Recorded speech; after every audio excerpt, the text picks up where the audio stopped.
ஓம் நமோ வெங்கடேசாய. திருமலை திருப்பதி தேவஸ்தானத்தில் வழங்கப்படும் உலகளாவிய பிரசாதமாக போற்றப்படுவது திருமலையானின் லட்டு பிரசாதம்.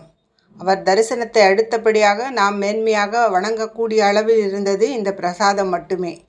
இதை வைத்து இன்று அரசியலாக பேசிக்கொண்டிருக்கும் அரசியல் தலைவர்கள் ஒன்றை மற்றும் உணர்ந்து மக்களுக்கு புரிய வைக்க வேண்டும்.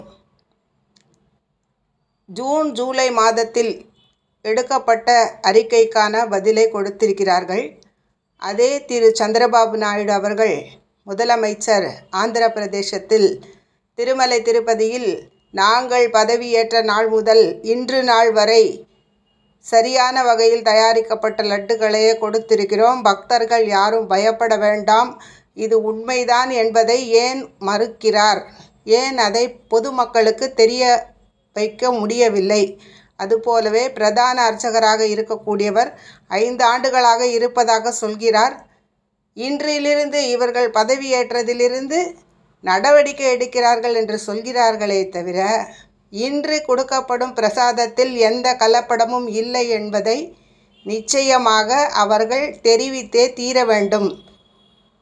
இதனால் இந்திய அளவில் இதை அரசியலாக்க முயற்சிக்கும் பட்சத்தில் பெருமாள் செய்யும் என்கவுண்டரிலிருந்து யாராலும் தப்ப முடியாது. உண்மையை மக்களுக்கு தெளிவாக எடுத்துரைக்க வேண்டிய கடமை முதலமைச்சருக்கும் திருமலை திருப்பதி தேவஸ்தானத்தின் நிர்வாக அலுவலருக்கும் எக்ஸிக்யூட்டிவ் ஆஃபீஸருக்கும் உண்டு. அதை ஆங்கிலத்தில் உலக அளவில் தெரியும்படி இன்றைய நிலையில் புனிதமான இந்த புரட்டாசி மாதத்தில் பல ஆயிரம் பக்தர்கள் 24 மணி நேரத்துக்கு மேல் காத்து கிடந்து இந்த தரிசனத்தை காண வருகிறார்கள், பிரசாதத்தை மதிக்கிறார்கள். அதனால் அதற்கான தெளிவை தரவிட ஒரு 48 மணி நேரத்துக்குள் தெரிவிக்க வேண்டும். இன்று தயாரிக்கப்படுவது உங்கள் சர்ச்சைக்கு பதில். அது எங்கு வேண்டுமானாலும் கடந்த காலத்தை நிரூபித்து கொள்ளுங்கள்.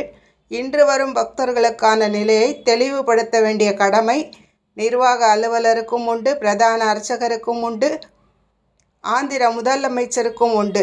ஓம் நமோ வெங்கடேசாய.